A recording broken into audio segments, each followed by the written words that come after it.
الحمد للہ وکفا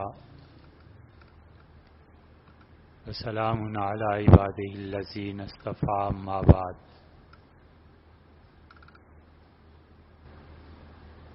اللہ تعالی نے حضرت رسالت مآب صلی اللہ علیہ وسلم کو جس اعلیٰ مرتبے سے نوازا تھا اس میں ایک اہم واقعہ تحویل قبلہ کا بھی تھا۔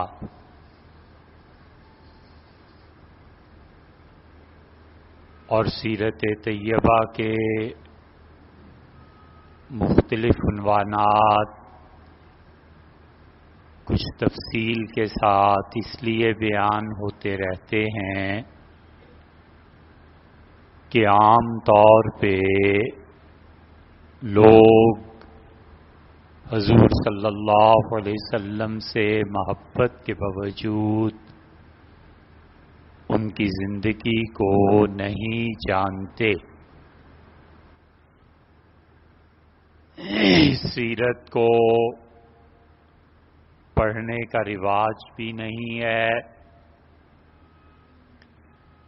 پھر 90-95% لوگ ان پڑھ ہیں، اور ماتم یہ بھی ہے کہ وہ لوگ وہ چیز پڑھتے ہیں جس سے پیسہ ملے اور جس سے نوکری ملے، تو اس لیے اب غالباً یہ جمعہ کے اجتماعات ہی رہ گئے ہیں کہ کوئی دین کی بات سنی اور کہی جا سکے۔ اللہ تعالی نے تحویل قبلہ کا حکم بیان فرمایا اور یہ بھی کہا کہ ہم بیت المقدس کی بجائے بیت اللہ کو قبلہ بنا رہے ہیں، فَلَنُوَلِّيَنَّكَ قِبْلَةً، اور ہم اس گھر کو قبلہ بنائے دیتے ہیں، ترضاها، جو آپ کی خواہش ہے اور جس سے آپ خوش ہیں۔ امر واقعہ یہ ہے کہ جب سے کعبۃ اللہ بنا ہے اس دن سے کعبۃ اللہ ہی انبیاء علیہ الصلاۃ والسلام کا قبلہ رہا،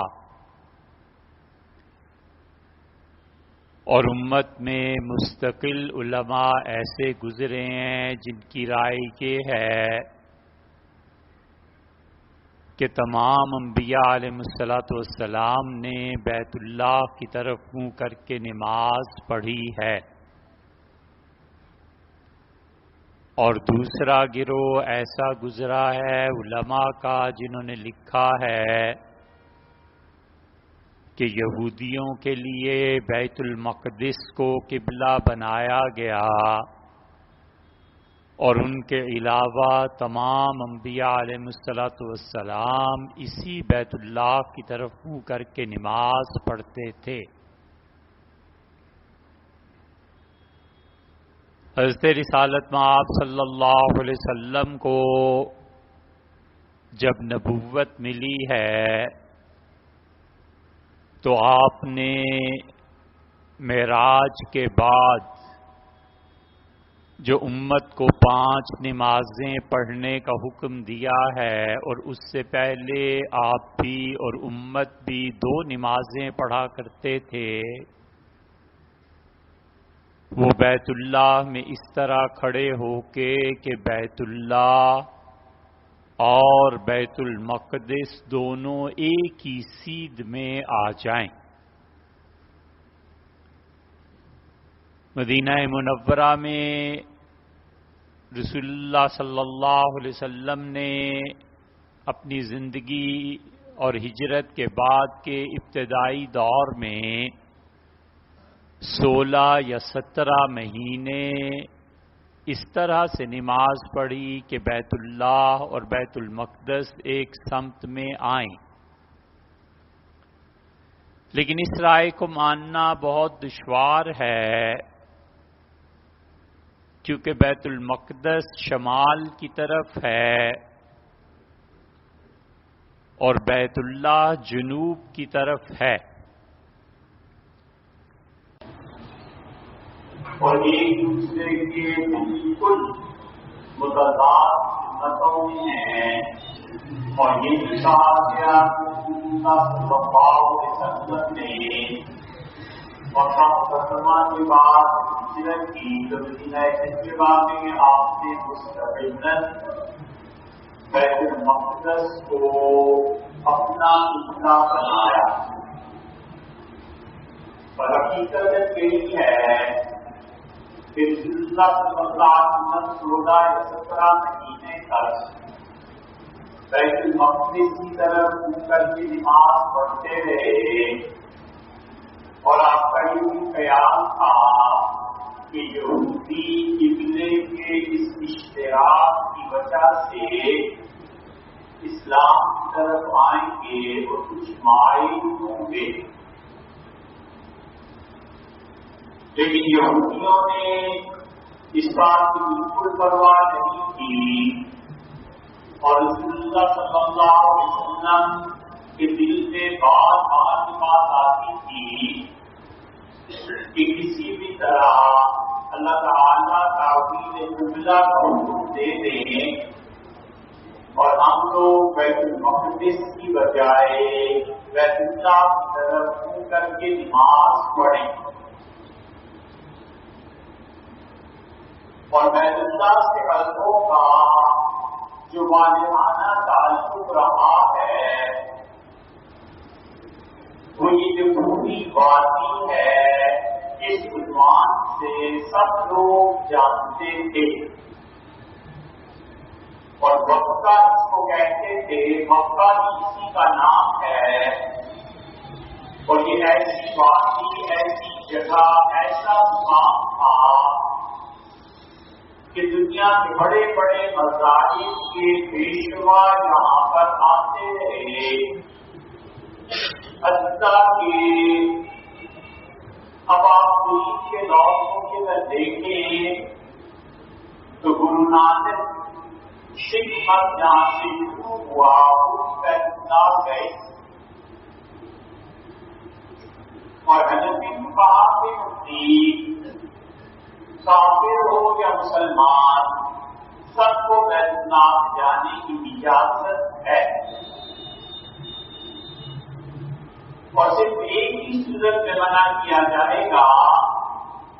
اور وہ صورت یہ ہے کہ اگر کوئی غیر مسلم قوم لڑ کر بیت اللہ کو فتح کرنا چاہے تو شریعت کہتی ہے کہ مت جاؤ مگر کعبۃ اللہ کو قبضہ نہ ہونے دو، کافروں کا غلبہ اور تسلط اور جنگ کی صورت میں جانا ناجائز، اور ہمارے حنفی فقہا کے نزدیک اس کے علاوہ کسی بھی صورت میں بیت اللہ میں جایا جا سکتا ہے، یہ شریعت کا مسئلہ ہے، اسے کتابوں میں دیکھیں اور ان لوگوں سے پوچھیں جن لوگوں نے علم کو حاصل کیا ہے، ایک لمحے کے لیے فرض کر لیجیے صدر امریکہ کو لے جاتے بیت اللہ، پوری دنیا کھڑی ہوتی، یہ کیا مطلب ہو گیا، اور اگر علم کی بات کرتے تو وہاں جانے میں کسی بھی غیر مسلم کے کچھ سوال نہیں، کہتے ہیں کہ تمہارے مناسب دیکھیں، تمہارا طواف دیکھیں، خدا کے سامنے رونا دیکھیں، تو انہیں احساس ہو کہ دنیا میں قوم ایسی بھی ہے جسے اللہ سے اتنا تعلق اور محبت ہے۔ تو رسالت پناہ صلی اللہ علیہ وسلم یہ چاہتے تھے کہ بیت اللہ کو قبلہ قرار دیا جائے، اور یہاں تک کہ جب ہجرت کو 17 مہینے گزرے یا 16 مہینے تو رسول اللہ صلی اللہ علیہ وسلم کی دعوت کی حضرت بشر بن جرح بن معروف، اور یہ روایت حضرت برا بن عاصم رضی اللہ عنہ کی ہے، اور برا بن عاصم رضی اللہ عنہ حضرت صلی اللہ علیہ وسلم کے ان محبوب صحابہ کرام رضی اللہ عنہ میں سے ہیں جنہوں نے احادیث کی بکثرت روایت کی، اور رسول اللہ صلی اللہ علیہ وسلم کو ان سے ایسا تعلق کے حاصل تھا کہ ایک مرتبہ چند صحابہ رضی اللہ عنہ بیٹھے ہوئے تھے اور آپ نے فرمایا ان میں سے ایک کی شہادت واقع ہوگی آگ میں جل کر۔ برا رضی اللہ عنہ کہتے ہیں کہ پوچھتا رہا کہ ہم میں سے کون ایسا ہے جو آگ میں جل کر شہید ہو، حتیٰ کہ ایک ایک کر کے سارے صحابہ کرام رضی اللہ عنہ کا انتقال ہوا، میں اکیلا رہ گیا، اور برا بن عاصم رضی اللہ عنہ کو سردی لگتی تھی، بہت شدید اور کپکپی تاری ہو جاتی تھی، اور اس وقت کے اطباء نے جو علاج تجویز کیا کہ برا رضی اللہ عنہ بیٹھے ایک سستے میں اور اس کے پیچھے دیگیں رکھی جائیں اور ان سے بھاپ اٹھے اور برا رضی اللہ عنہ کی جسم کو چھوئے تاکہ سردی دور۔ برا رضی اللہ عنہ کی عمر زیادہ ہو گئی تھی، ایک مرتبہ اسی طرح بیٹھے اور کھولتے پانی کی دیگ میں گر، اس سے ان کی شہادت ہو گئی تھی۔ یہ برا رضی اللہ عنہ کہتے ہیں اور سب سے زیادہ پچھلے کی روایات ان کی ہی، اور برا رضی اللہ عنہ نے کہا کہ بشر بن برا نے رسول اللہ صلی اللہ علیہ وسلم کی دعوت کی اور آپ تشریف لے گئے، اور یہ جو دعوت کرنے والے بشر بن برا ہیں یہ بہت مقام صحابہ کرام رضی اللہ عنہ میں، یہ ان لوگوں میں ہیں جو بدر میں شریک رہے، عہد میں شریک رہے، اور ان لوگوں میں سے تھے جنہیں رسول اللہ صلی اللہ علیہ وسلم نے پہاڑ کی حفاظت میں متعین فرمایا تھا، لیکن یہ نہ پھر خندق میں شریک رہے ہیں، پھر خیبر کی جنگ میں رسول اللہ صلی اللہ علیہ وسلم کے ساتھ تھے، اور زینب نام کی ایک یہودی عورت نے آپ کی دعوت کی، اور جب گوشت بھنی ہوئی بکری سامنے لائی گئی تو رسول اللہ صلی اللہ علیہ وسلم نے اشارہ فرمایا کہ بشر کو بھی شروع کرو، اور بشر بن برا نے لقمہ زبان پہ رکھا، اور اسی کے ساتھ رسول اللہ صلی اللہ علیہ وسلم نے گوشت کی ایک روٹی زبان پہ رکھی، اور بشر گرے اور وہیں کا ختم ہو گئے۔ اس میں ایسا شدید زہر تھا، رسول اللہ صلی اللہ علیہ وسلم نے روٹی کو اس سے باہر اگل دیا، اور وہ زہر کا اثر اگرچہ آپ کی زبان سے جسم میں پہنچا، وفات سے پہلے بھی آپ کہتے تھے کہ وہ زینب نے جو زہر کیا تھا خیبر میں اس کی جلن ابھی تک مجھے محسوس۔ بشر رضی اللہ عنہ کی دعوت پہ آپ تشریف لے گئے، اور رسول اللہ صلی اللہ علیہ وسلم نماز کے لیے اٹھے، اور ان کی روایت یہ ہے کہ آپ اپنی نماز پڑھا رہے تھے، اور اکثر کی نماز تھی، اور اس میں دوسری رکعت آپ نے پڑھی اور اللہ کی طرف سے وحی آ گئی، اور اللہ تعالیٰ نے فرمایا کہ قد نرا تقلب وجهك في السماء، یہ جو آپ آسمان کی طرف نماز میں بار بار نگاہ اٹھاتے تھے اسے ہم نے دیکھ لیا، وَلَنُوَلِّيَنَّكَ قِبْلَةً تَرْضَاهَا، اور ہم اسی کا قبلہ بنا رہے ہیں جس پہ آپ خوش ہیں اور آپ راضی ہیں۔ حضرت عائشہ رضی اللہ عنہا نے اس آیت کو سنا اور کہا ماں اسرع الیک ربک، اللہ کے رسول آپ کا دل رکھنے کا کتنا اللہ کو پیار ہے کہ آپ کا دل جس چیز کو چاہتا ہے اللہ اس کے مطابق وہی نازل کرتا ہے۔ اللہ کو آپ سے ایسا تعلق ہے، آپ تعلق واقعات اس میں ہیں۔ چنانچہ رسول اللہ صلی اللہ علیہ وسلم اپنی جگہ سے ہلے اور آدھا دائرہ باقاعدہ کاٹ کے آخری سب کی عورتوں کی امامت کروائی اور عورتیں انہیں اپنی صفوں میں مرد بھی ملے اور یہ پہلی نماز تھی جو دونوں طرف پڑھی گئی، بیت اللہ کی طرف آخری دو رکعتیں اور بیت المقدس کی طرف پہلی دو رکعتیں۔ جن صحابہ کرام رضی اللہ عنہ نے یہ کہا کہ مغرب کی نماز پہلی کی، اسی اعتبار سے کہتے ہیں کہ وہ پہلی نماز کی جو تینوں رکعتیں بیت اللہ کی طرف پڑھی۔ ایک صحابی رضی اللہ عنہ گزر رہے تھے اور انہوں نے قبا والوں کو اگلے دن فجر میں دیکھا اور وہ بیت المقدس کی طرف کر کے نماز پڑھ رہے تھے اور انہوں نے کہا کہ اشہد باللہ، میں خدا کی قسم کھا کے کہتا ہوں صلی اللہ علیہ وسلم، میں نے رسول اللہ صلی اللہ علیہ وسلم کو دیکھا ہے نہ آپ نے اپنا چہرہ مبارک پھیر دیا ہے اور بیت اللہ کی طرف کر کے نماز پڑھتے ہیں، پڑھی ہے۔ چنانچہ جو قبا کے صحابہ ہیں کہتے ہیں کہ پہلی نماز فجر کی جو ہم نے قبلہ کی طرف پڑھی بیت اللہ کی طرف، اور رسول اللہ صلی اللہ علیہ وسلم کے ساتھ یہ واقعہ پیش آیا ہے بدر سے پہلے، اور بدر کی ہے رمضان میں، اور رسول اللہ صلی اللہ علیہ وسلم کے ساتھ یہ واقعہ یا رجب میں پیش آیا ہے یا شعبان میں پیش آیا ہے، یہ تاریخ۔ اور مسجد نبوی کی بنیاد رسول اللہ صلی اللہ علیہ وسلم نے اس سے پہلے رکھی تھی۔ یہاں سے قبلہ کی تعمیر شروع ہوئی ہے اور قبلہ یہاں سے مسلمانوں کا بدلا ہے،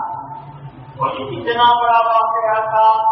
کہ پورا عرب منافقوں نے سر پہ اٹھا لیا۔ انہوں نے کہا آج یہ ہمارا قبلہ بدل رہا ہے، کل کو دیکھنا یہ ہمارا سارا چیز بدل دے گا۔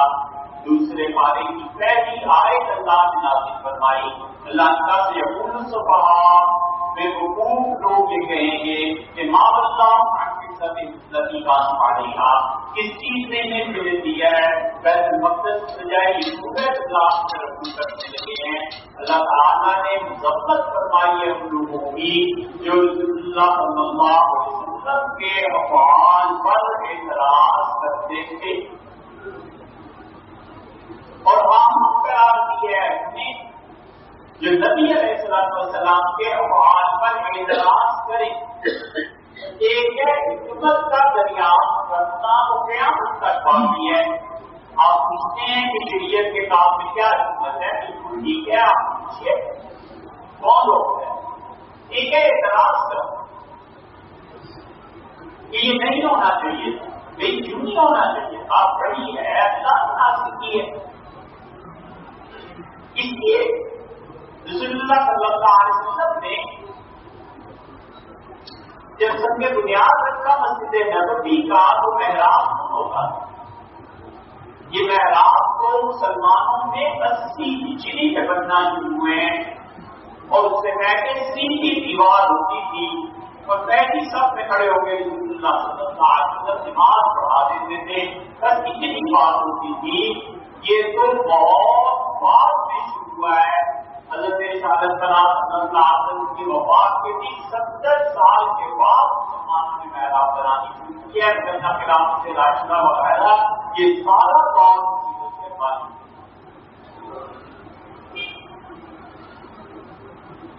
چنانچہ مسجد نبوی کی بنیاد رکھی ہے، اور مسجد نبوی کی بنیاد رسول اللہ صلی اللہ علیہ وسلم نے رکھی ہے تو رائے وغیرہ میں آتا ہے کہ درمیان کے سارے پردے ہٹا دیے گئے اور آپ نے بیت اللہ کو دیکھا اور دیکھ کر مسجد نبوی کا پہلا برتن رکھا، بن گئی، تیار ہو گئی مسجد۔ سیدنا عمر رضی اللہ عنہ نے اپنی خلافت میں پہلی مرتبہ خلافت راشدہ میں حکم جاری بتایا اور کہا جتنے شہر اور ممالک پتا ہو گئے ہیں، ہر شہر میں بڑی بڑی مسجدیں تعمیر کرو جہاں پہ لوگ جمعہ پڑھیں، اور محلوں میں چھوٹی مسجدیں تعمیر کرو جہاں لوگ 5 وقتی نماز پڑھیں۔ لیکن سوچنے کی بات یہ ہے کہ سیدنا عمر رضی اللہ عنہ جو ایک بات کا خیال رکھتے تھے، کسی کو نہیں بھیجا کہ قبلے کا رخ کیسے متعین ہو، اور پھر اس سے بھی بڑا واقعہ پیش آیا اور احمد بن طولون رحمۃ اللہ علیہ جو سلطان صلاح الدین ایوبی رحمۃ اللہ علیہ ان کے ان سے بھی بلندر آدمی تھے، بڑا مارکے کا گورنر تھا، انہوں نے مصر میں مسجد بنانا چاہی اور مصر میں مسجد کی تعمیر کے لیے انہوں نے خاص طور پہ انجینئر بھیجے اور کہا کہ پیمائش کر کے آؤ مسجد نبوی کی، حضور صلی اللہ علیہ وسلم نے جس طرح سے مسجد کا قبلہ متعین فرمایا ہے ویسے ہی مسجد کا قبلہ رکھیں گے۔ تو بیت اللہ اور مسجد نبوی کا جب فرق نکالا گیا جیومیٹری کے ذریعے تو مسجد نبوی اس وقت بھی اور آج بھی بیت اللہ سے 10 ڈگری ہٹی ہوئی۔ جو لوگ جیومیٹری جانتے ہیں اور جو لوگ کپڑا کاٹتے ہیں، جو لوگ جہاز چلاتے ہیں، جو لوگ نقشے بناتے ہیں، ان سے پوچھیں کہ 10 ڈگری کا فرق کتنے 100 فٹ کا فرق پڑ جاتا ہے۔ حضور اکرم صلی اللہ علیہ وسلم نے مسجد نبوی کا قبلہ دیکھ کر رکھا پتھر، جس کا مطلب یہ تھا کہ بس بیت اللہ کی طرف منہ کرنا ہے، یہ مراد ہے آنکھ اور پیشانی سے کوئی لکیر نکلے اور بیت اللہ کو چیز نہیں چاہیے، اس وقت پہ منہ کر لینا کافی ہے۔ اسی لیے سیدنا عمر رضی اللہ عنہ نے مسلمانوں کو چھوڑ دیا کہ جس سمت کو تمہاری عقل سوچ بیت اللہ کی سمت کرا دیتی ہے اس سے دیکھ کر اپنی مسجد کا قبلہ متعین کر۔ احمد بن طولون نے اپنی مسجد کا قبلہ مصر میں جب رکھوانا چاہا، مسجد نبوی کی پیمائش ہوئی تو 10 ڈگری،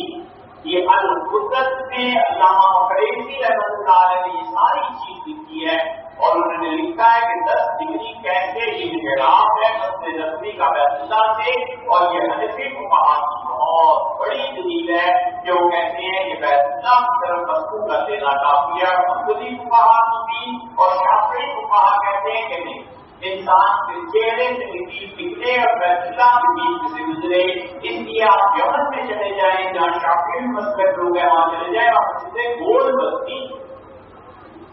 ہمارے مسجدیں چوکور بستی، آپ نے کبھی غور کی ہے کہ گول مسجد اور چوکور مسجد میں فرق؟ حضور اکرم صلی اللہ علیہ وسلم نے جب چہرہ مبارک کو کیا تو رسول اللہ صلی اللہ علیہ وسلم کا چہرہ مبارک حجر اسود کی طرف نہیں ہوا، میزاب کی طرف ہوا مسجد قبلتین میں۔ اور نسائی میں روایت آتی ہے، بجلی کی وجہ سے آپ 5 فٹ زیادہ ہے، نسائی میں روایت آتی ہے کہ یہ کچھ نہیں ہوا، یہ دانا سیوتی کا موقف تھا۔ سیوتی رحمۃ اللہ علیہ کہتے ہیں کہ رسول اللہ صلی اللہ علیہ وسلم سیدھے سادے تشریف لائے، بستر پر بیٹھے اور ارشاد فرمایا، اس بیٹا نے اتنا چیز کیا ہے کہ اندر سے بیت اللہ کی نماز طلب کر کے نماز پڑھنی ہے اور اپنے ظہر کی نماز کرنی پڑی۔ صاحب المعانی نے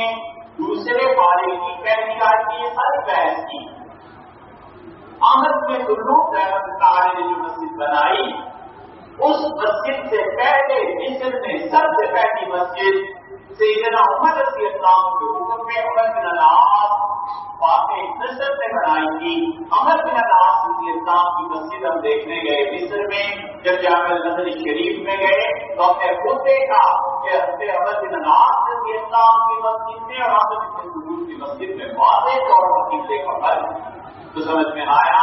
کہ حنفی فقہا نے اس پہ فیصلہ کیا ہے بالکل ٹھیک ہے 10 ڈگری تک، اور اسی سے یہ مسئلہ بیان کرتے ہیں آپ کسی بھی اچھے مفتی سے جا کے پوچھیں، فقہا نے لکھا ہے کہ اگر کوئی آدمی 45 ڈگری رائٹ یا لیفٹ پہ ہو جائے بیت اللہ سے تو اس کی نماز بالکل ٹھیک ہے، بغیر قرار کے ٹھیک ہے، کوئی حرج نہیں۔ 45 ڈگری بیت اللہ سے دائیں طرف ہو جائے